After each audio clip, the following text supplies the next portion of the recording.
Hi guys, welcome back to my channel.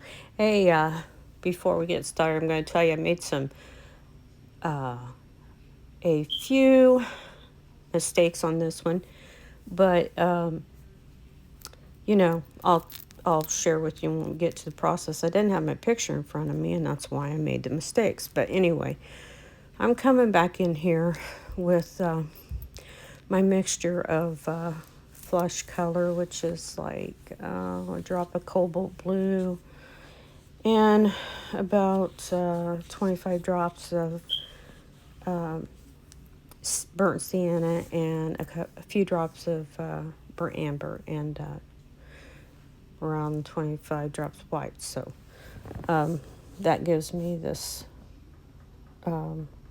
flesh tint. And there's different ways to mix flesh, but there's a mixture that's kind of going to go with every color as long as you're using a translucent paint where you can build up your shades. Again, the Mars eraser here coming in and erasing out where I've got too dark and shading. And I had noticed a few places I went a little bit too dark on the side of the eye there, and I had to erase that out and then come back in and fix it later. But you can always fix your work. And in this one, we'll begin the shading of the green toward the end of this video. And if you're looking on the link on my YouTube channel under community, you will find the picture that am going by. And it's kind of a woman's face with a lot of embellishments of green on her face with like little sparkles of diamonds or whatever. And since I'm a nail tech also, or have done nails, I have a lot of embellishments that we put on fingernails. So I'm going to try to add those in this, and it will probably be at the very end of this tutorial. I don't know, because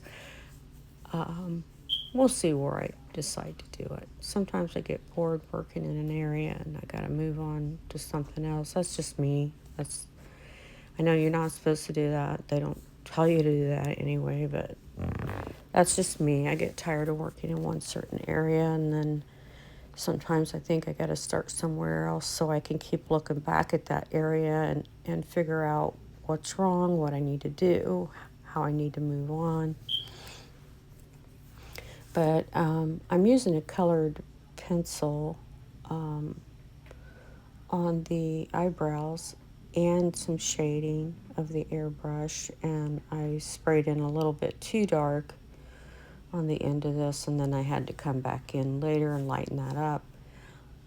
Something you don't want to do, you want to add your color on lightly, little by little. And of course me, you always got to have that photo in front of you, and I couldn't get my iPad to bring up the photo, and it was because my internet was messed up. So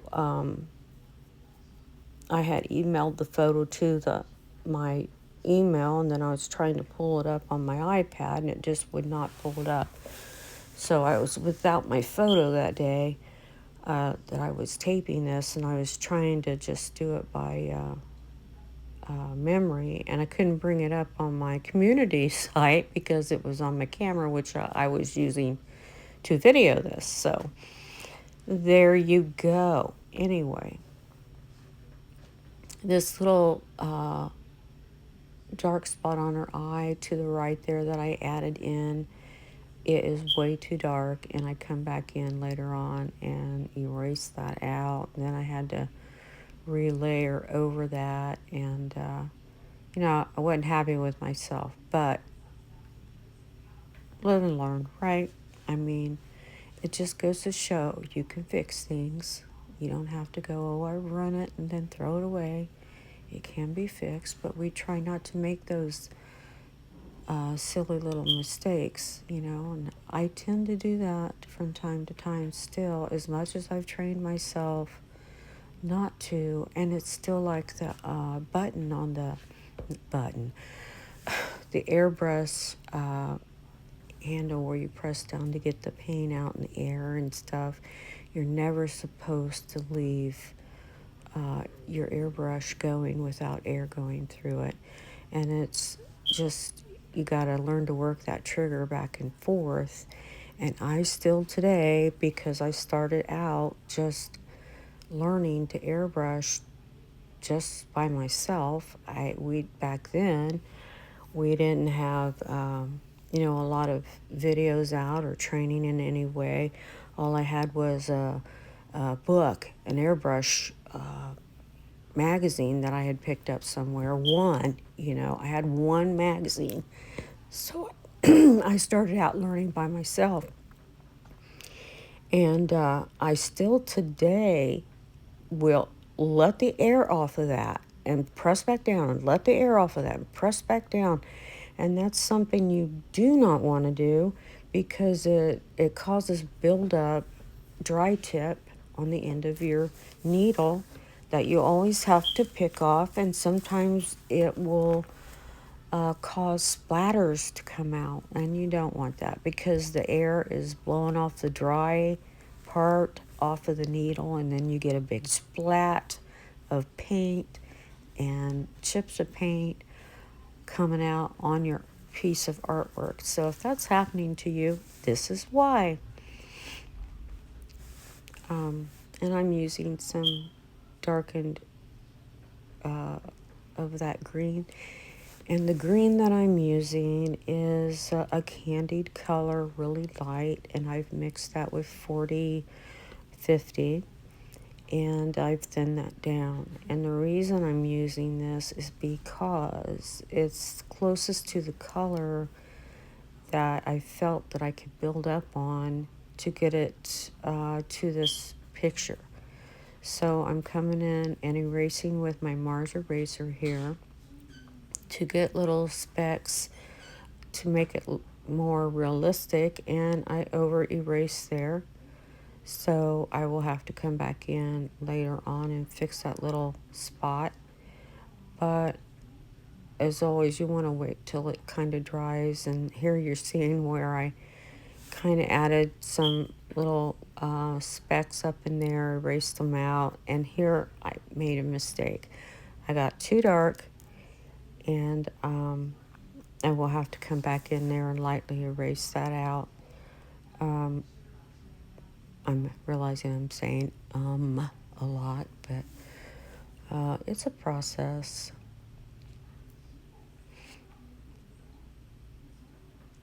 Once I erase on the right side of her cheek, the little specks that I will use my Mars eraser, and I will use a dowel to complete that. I will erase those white highlights out. It will begin to look better. And here I'm adding in some green up at the top there and some black, and I'm beginning to build those shadows up. And this looks a little dark with the eyelashes because in the actual picture you can see a lot of the green up into her eye. That was another mistake. So again, I should have just waited to video this tutorial until I had my photo. But I was in a hurry. I wanted to get something on my channel, and here you go. Made some mistakes.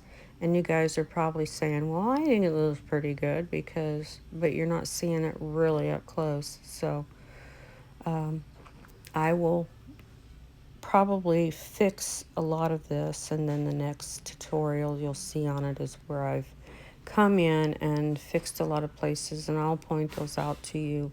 And then a lot of the highlights on the right side of the cheek.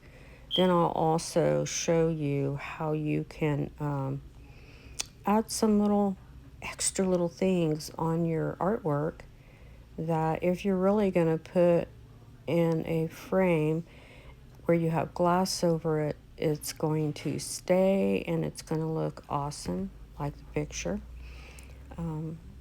Yeah, here I'm adding in that little black mark on the side of that eye there, and I'm coming back in and fixing some areas that were a little bit unbalanced. I shaded way too much up in that area of her eye. I will have to go in and fix that. But that's kind of going to be on the next video that I do of this eyeball.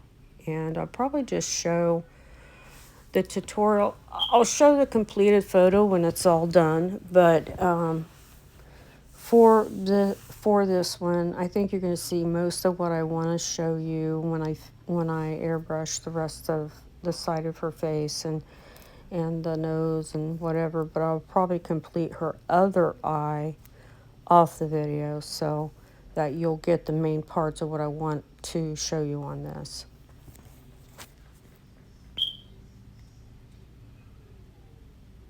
I hope I'm making sense. Probably not, because I'm just kind of, simple, and I don't go into a lot of detail and stuff. The mixture, you find your shading. There, a splat of paint came out of my airbrush, and I was very unhappy about that. But hey, you learn to erase, but don't erase right away. You got to let that air dry a little bit before you erase, or you're going to erase it all out. And you don't want that. Shading a little bit on the eyeball there. I thought I could get by with, I think it needs some blue in there. And see, I continue to add black up in the area. I don't know what I was doing. I was having a bad day airbrushing. Hey, we've all had those, right? But live and learn. Always have your photo. Always have your photo. Or a reference that you can go by. I was trying to paint from memory. And here I'm erasing where it was too dark and erasing that highlight out in the eye there. Going to be adding in some very, very faint lights, grayish blue in that area. The next tutorial.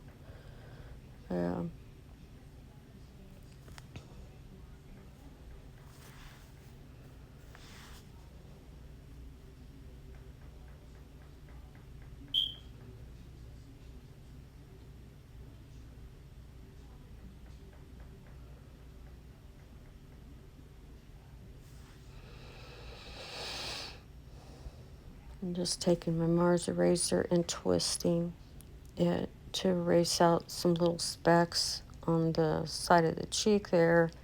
And you can also erase more. You can use a dowel, which I'm coming in there and making some really little light specks. And here I'm going to be making some bigger specks, but here's where I start erasing that out with the dowel, where I got too dark in the eye.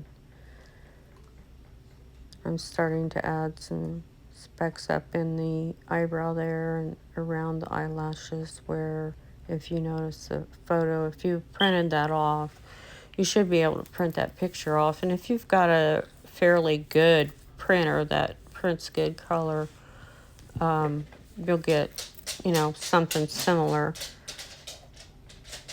to the correct shades.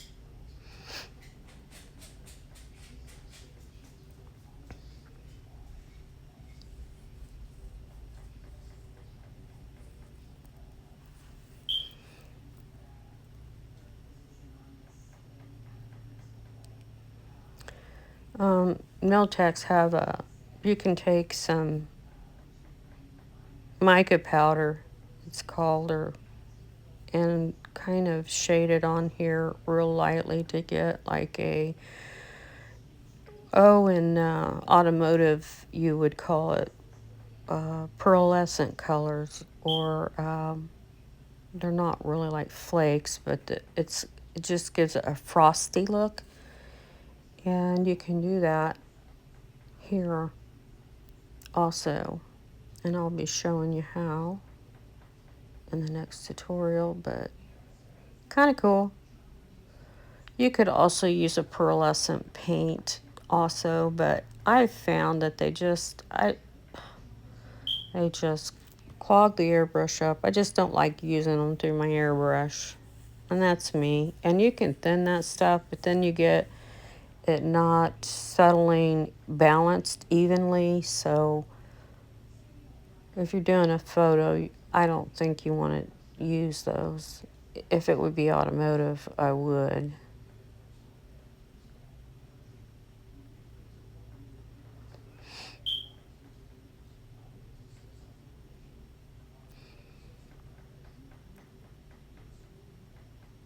I think I'm starting to get tired of erasing, and I wouldn't have had to do it if I'd have just paid attention to if I'd have just brought some kind of a photo or sample or something, even if it wasn't, here I'm erasing that completely out because I knew it wasn't right. It just felt dark to me, and then I'll come back in later and fix it, but